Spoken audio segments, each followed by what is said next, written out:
morning. It's like 10 something a.m. on a Friday. But I've been waking up all night with like every hour or two, just rageful thoughts. So, yes, it's time to talk to my video camera because I'm tired and want to go back to sleep, but I have too many thoughts. So, yesterday I went to Seattle and went to an adult autism center clinic, and I saw a nurse practitioner to be basically screened to see if I need further testing for autism, which I still believe I do. So I saw this woman, and first of all I had to drive to Seattle in the morning, so it was like, oof. So I'm already nervous, didn't want to go, but I want to go because I want to figure it out.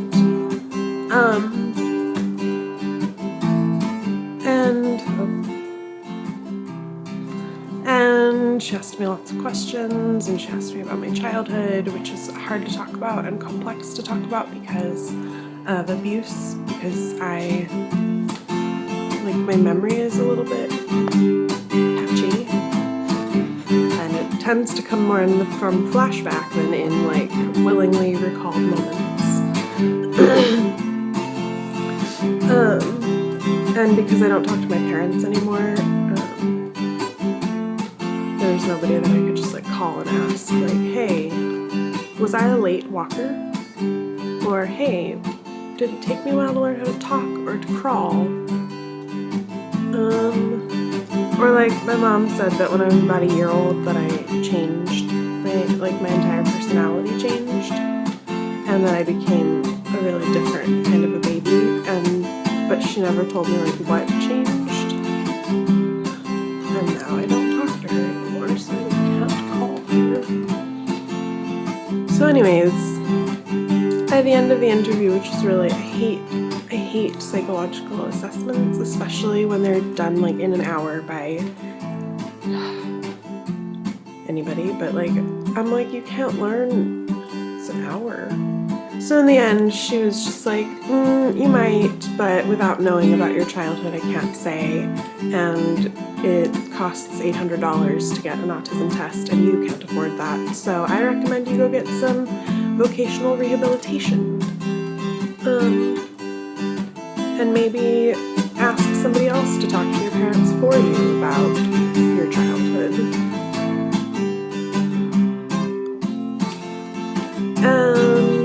And then she was just kind of, then I like didn't understand what she was saying, I guess. So I asked her to explain better, and then she just started like going through all the symptoms of autism and basically telling me that like everyone she stopped at, she was like, yeah, you definitely have like social confusion and communication difficulties, and you talked about rigidity of schedule and being really upset when you can't stick to your schedule, which is true, and then she talked about how, yeah, but she didn't know if those had been present from before age 3, because we can't talk to my parents. And I'm like, what do you do for people that like, I'm like, this isn't uncommon. Lots of people don't talk to their parents when they get older. So like, what's the other way to figure that out? But then as I've been just like asleep all night, I keep remembering things about childhood. Like I remember falling a lot when I was really little, and that I had to have like physical therapy to learn to walk without like falling over, without hurting my ankles. And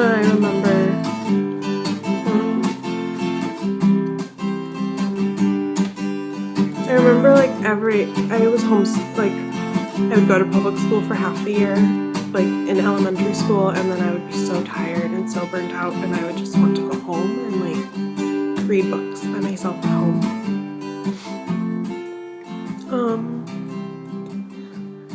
There's a deer in my backyard. That's unrelated to any of this, just something I'm staring at out the window.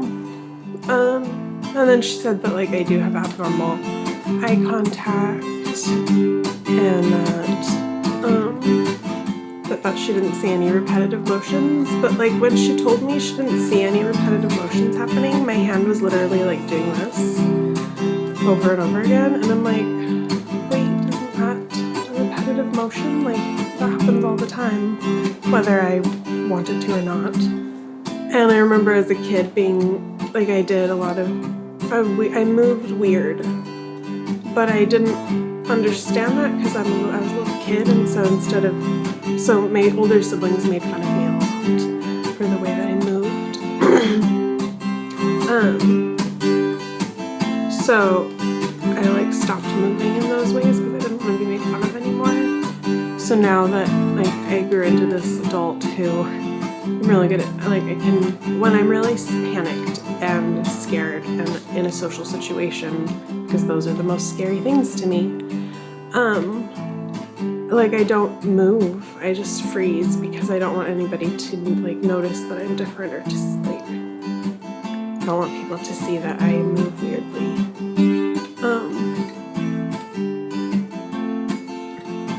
So like it's just really frustrating, I guess, to have gone through it all and to like hear that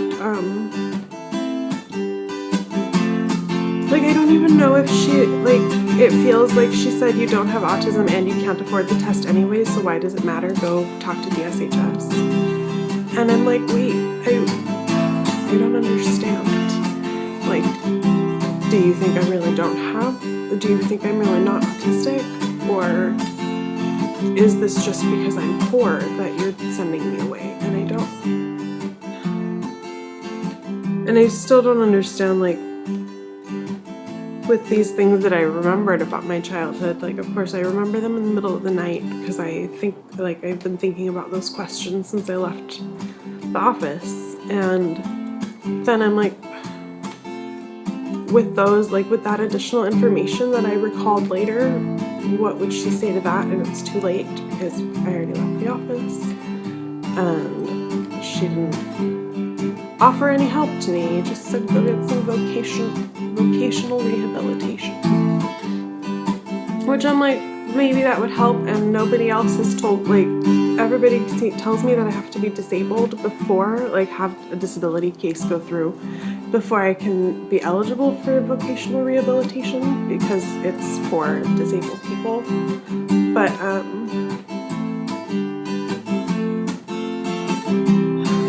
But this lady told me that that's not true, so I have to figure that out. I don't know. Here's, like, my feelings, though, that I can identify are, like, I feel very broken and scared that I made lots of things up. And even though I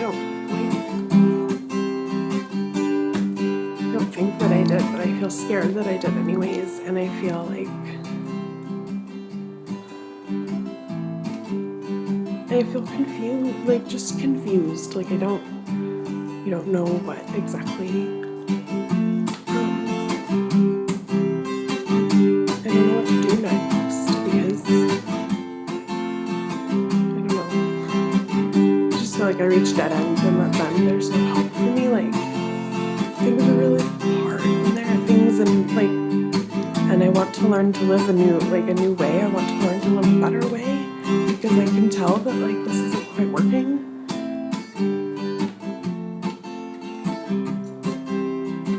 But, I don't know.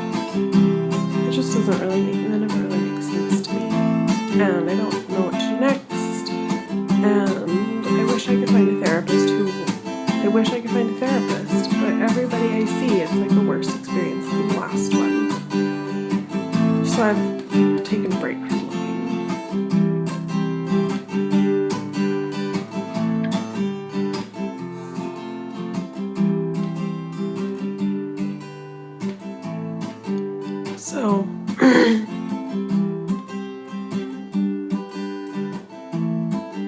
So I'd really like, have any of you guys had this experience, or like, do you any of you know what to do next? Because maybe I shouldn't be asking the internet what to do next, but like,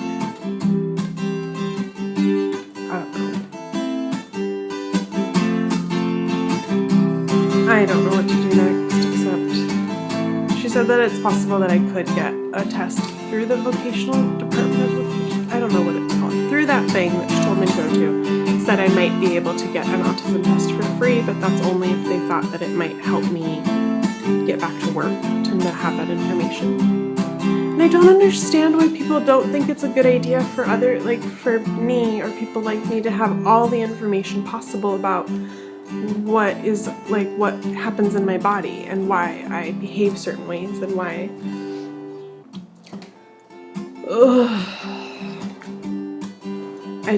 I don't know.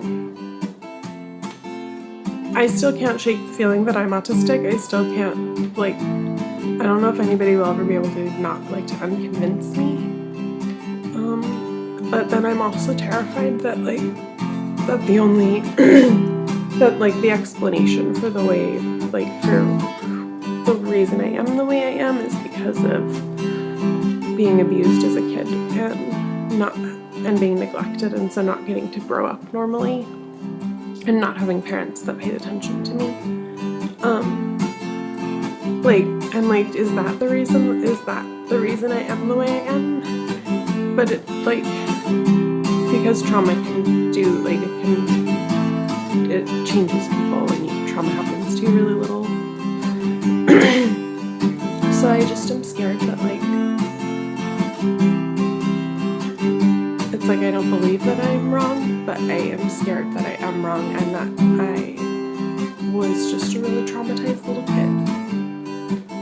And that is why I grew up and adulthood got, at every age has just been hard and hard and hard. And I keep thinking if I can just get more information and if I can just learn, what is really wrong and how to help myself better, that, things will stop being so hard. But just to get to the point of, having more information, that has been the hardest part of all. Because people are so unwilling to, give me information about myself. And that is frustrating.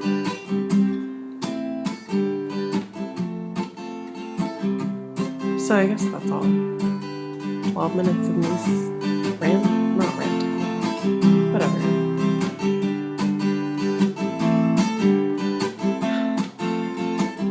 I'm really hungry, so I'm gonna have some breakfast.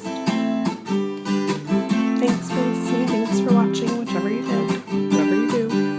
Just another episode of JoProgoRawr.